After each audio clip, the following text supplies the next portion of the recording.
next question I'd like to ask everyone is, what benefits do you feel you bring to your role as a result of being autistic? Do you want to start with Eric?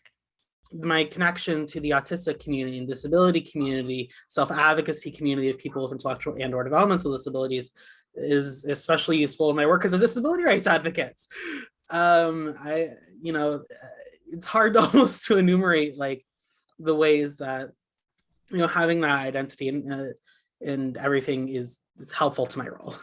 I would say when I was working in school environment, I was able to recognize certain issues and proactively, help students or redirect them, especially when I was working in a autism program, for example. Amelia, do you want to go next? I think, for lack of a better phrase, the best way I can explain it is that although, like, as autistic people, we have differences, we're not all the same. There is a bit that we kind of like speak the same language, like we can understand each other in a way that it feels like can be trickier or more complicated with someone that's neurotypical.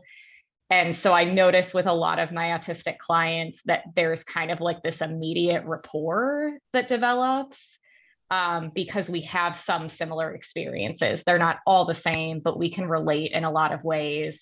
And that's across like other identities. Like there seems to be these things that we can understand. And so that has been really helpful for me in being able to connect with clients and then understand what it is they want from services and what would be most helpful to them. And Bailey?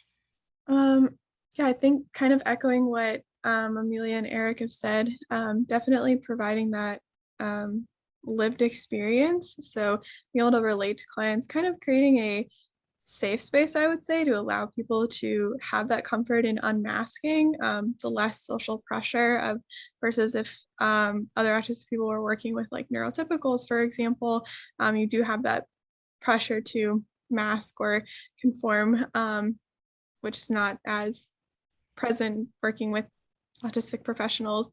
It also provides experience when we're doing policy work and other advocacy to say, like, from my personal experience, and like Amelia was saying, we're not all the same, but we can have similar challenges and similar life experiences that provide perspective that's needed in advocacy, needed in change, and can help amplify voices. So that would be the biggest thing I would say.